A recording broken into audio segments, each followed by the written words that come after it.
Everyone wants to be the smartest person in the room. We grow up believing that intelligence is the answer, that if you're smart enough, life becomes easier, decisions become clearer, success becomes inevitable. But here's what no one tells you. The people with the highest IQs are often the ones lying awake at 3 a.m. not because they can't stop worrying, but because they can't stop thinking. They're the ones who feel most out of place in a crowded room, the ones who question everything, including themselves. Intelligence doesn't quiet the mind, it amplifies it. And science has found something fascinating hiding inside that truth. There are 7 specific signs that quietly mark someone with an extremely high IQ, and most of them are things people mistake for weakness. Before we get to the signs, we need to kill a myth. Most people think a high IQ means you're good at everything, that you ace every test, solve every problem, and always know the right answer. But that's not what IQ actually measures. IQ tests don't measure wisdom. They don't measure emotional strength, social skill, or how well you handle life when it gets hard. What they actually measure is how fast your brain processes information, how well it detects patterns, and how efficiently it holds and manipulates data in real time. Think of it less like a trophy. Pause. And more like a type of wiring. And like any wiring, it determines not just what you're capable of, but how you experience everything around you. The sounds, the conversations, the silences, the questions that keep coming back. Psychologists have found that this specific kind of wiring leaves very distinct fingerprints on a person's behavior, emotions, and inner life. Fingerprints that most people, including the person carrying them, completely misread. So, what do those fingerprints actually look like? The first 3 signs live inside the mind itself, and if you've ever been told you think too much, the next section is going to feel uncomfortably familiar. Sign number 1: overthinking everything. Not just big decisions, everything. A conversation you had 3 days ago, a text you sent that got a shorter reply than usual, a choice you already made and can't stop second guessing even though it's done. Most people move on. High IQ minds don't.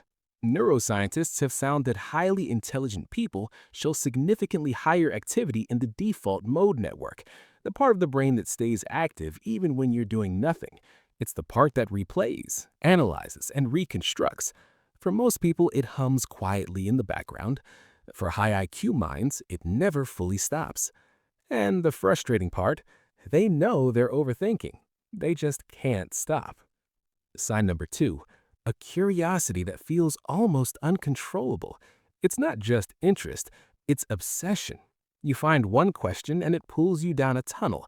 Hours disappear, tabs multiply, and suddenly it's 2 a.m. and you're reading about the philosophy of time or the psychology of dreams, and you genuinely don't know how you got there. Research links this to dopamine sensitivity. High IQ brains respond more intensely to novelty.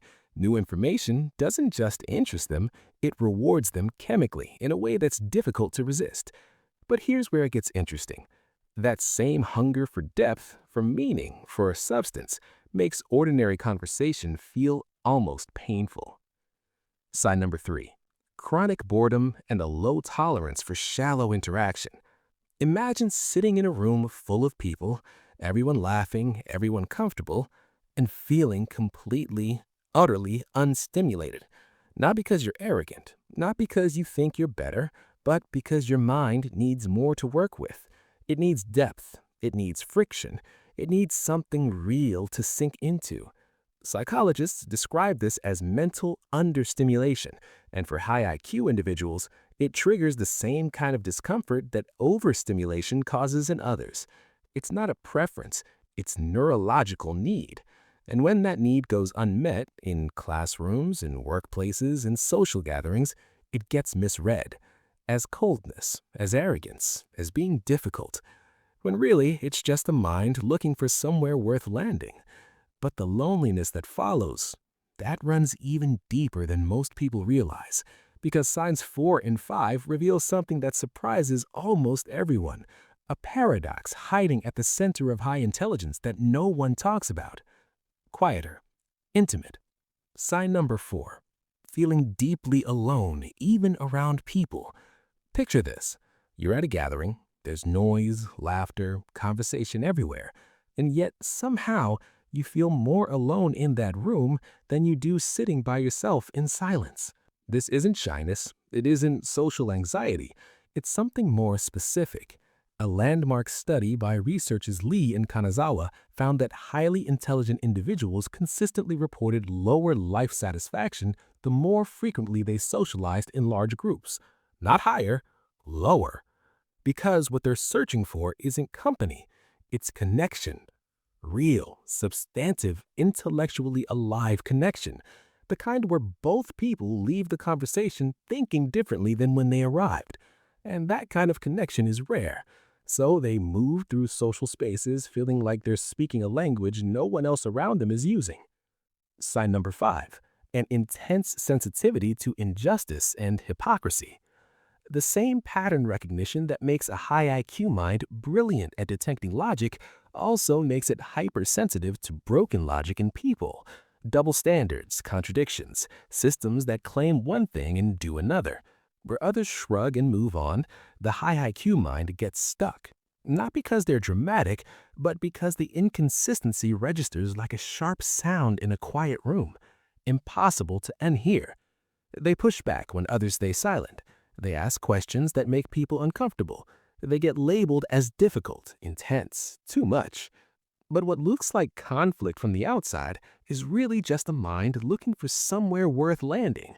But yet, for all that sharpness, all that perception, there's a shadow hiding underneath it, because signs 6 and 7 revealed the part of the high IQ experience that almost no one expects, the part that lives in the dark. Carefully. Weighty. Sign number 6.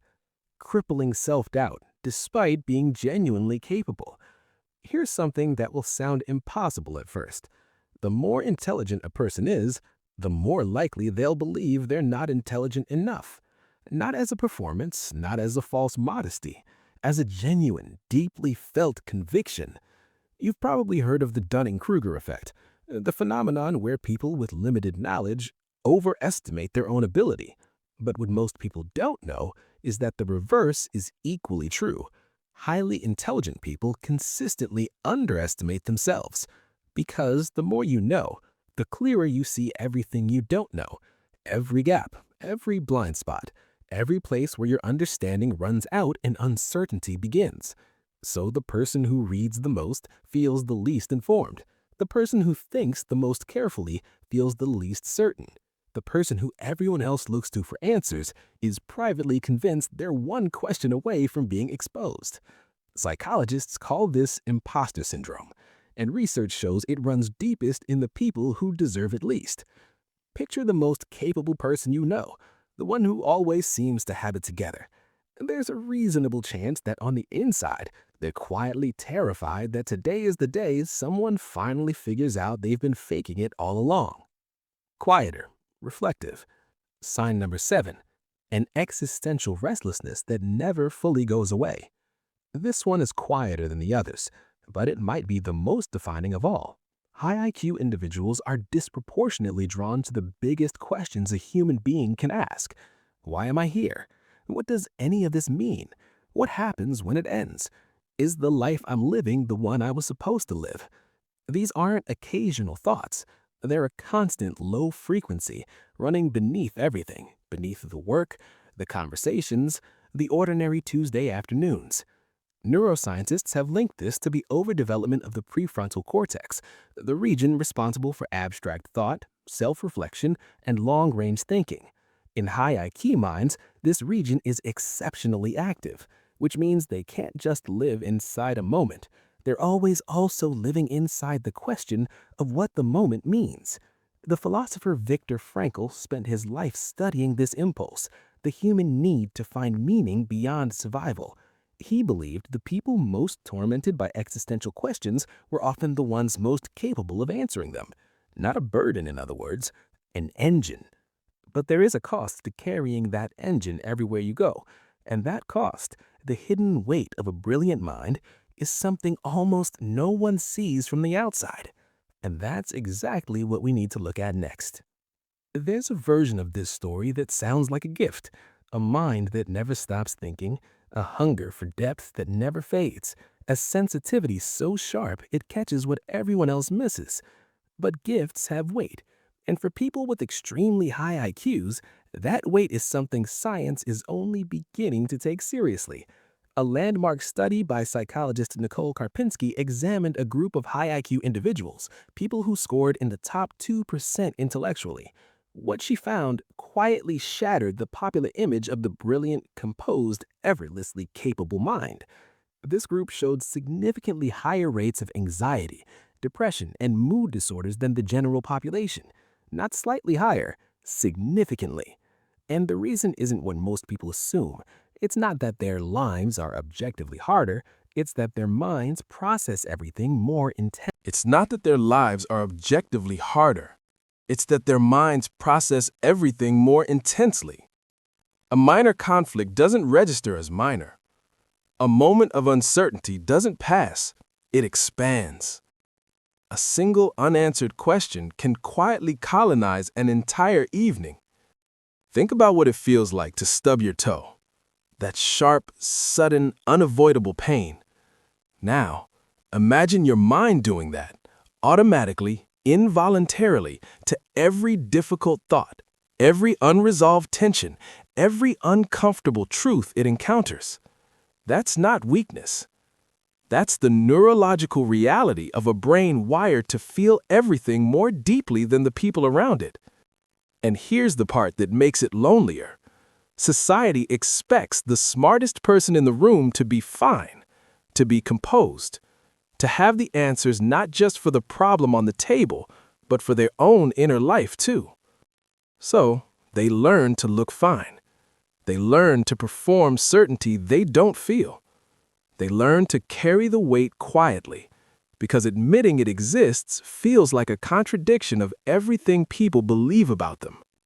But what if that weight isn't a contradiction at all? What if it's actually the most honest thing about them? Because when you understand what all 7 of these signs are really pointing toward, the overthinking, the loneliness, the self-doubt, the restlessness, they stop looking like problems. They start looking like something else entirely. And that realization, that complete shift in how you see yourself, is exactly what the next section is about. Let's go back to the beginning for a moment. We started with a contradiction. Society celebrates high IQ, holds it up as the ultimate advantage, the golden ticket, the thing everyone wants. And yet, the people who carry it often feel like they're carrying something they never asked for. The overthinking, the chronic boredom, the loneliness in crowded rooms, the sensitivity that catches everything, the self-doubt that refuses to leave, the existential questions that never fully resolve. From the outside, these look like problems. But here's the reframe. Every single one of these traits, every one, is the direct consequence of a mind that processes reality more deeply than average. Not differently in a broken way, differently in a fundamental way.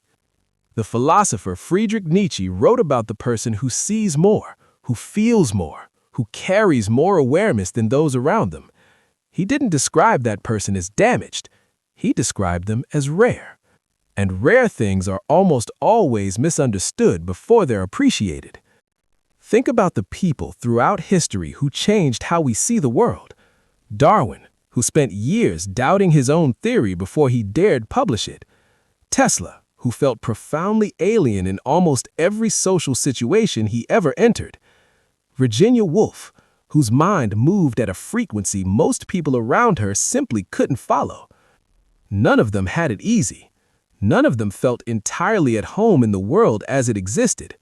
But that discomfort, that restlessness, that inability to accept the surface of things, was precisely what made them see what no one else could see. Your overthinking isn't a malfunction. It's a mind searching for deeper signal in a world full of noise. Your loneliness isn't rejection. It's the natural consequence of needing a depth of connection that most people simply aren't built for. Clear. Your self-doubt isn't weakness. It's the honest response of a mind intelligent enough to know how much it doesn't know. And your existential restlessness, that low, constant hum of why and what if, isn't anxiety without a cause. It's a mind that refuses to stop at the surface. A mind that keeps pushing towards something more real, more meaningful, more true. Cal Zane. Psychologists call this kind of cognitive depth a gift wrapped in difficulty. You don't get the clarity without the restlessness. You don't get the perception without the sensitivity. You don't get the depth without the weight. They come together, always. And the people who learn to understand that, who stop fighting their own wiring and start working with it, are the ones who eventually turn all of that inner noise into something the world hasn't seen before. You're not broken for experiencing life this way. You're not too much. You're not too intense. You're not too sensitive or too complicated or too difficult to understand. Your brain simply processes the world at a different resolution than most. And that, once you stop apologizing for it, is not a burden at all. It never was. But here's the question that remains. If these 7 signs describe you, if this portrait feels uncomfortably accurate, what do you actually do with that knowledge? How do you take a mind wired like this and build a life that doesn't exhaust it? How do you find the people, the environments, the kind of work that finally lets that wiring breathe? That answer leads somewhere most people with high IQs never expect. And it starts with understanding one final pattern, something hidden in the way brilliant minds relate to the world around them, that changes everything about how you move through it. 7 signs, 1 truth. The mind that overthinks, that hungers for depth, that feels alone in crowds, that doubts itself most, that mind isn't broken. It's just operating at a frequency the world hasn't learned to listen to yet. IQ was never meant to make life easier. It was meant to make life more meaningful, more examined, more awake. And if even 3 or 4 of these signs felt uncomfortably familiar, that recognition itself is worth sitting with. Because the most intelligent thing a brilliant mind can do is finally stop misreading itself. There's one more pattern that connects almost everything we talked about today. A hidden thread running through all 7 signs, something that shows up in the way high IQ minds relate, create, and quietly struggle. That video is already waiting for you. And if this one resonated, I have a feeling that one will too.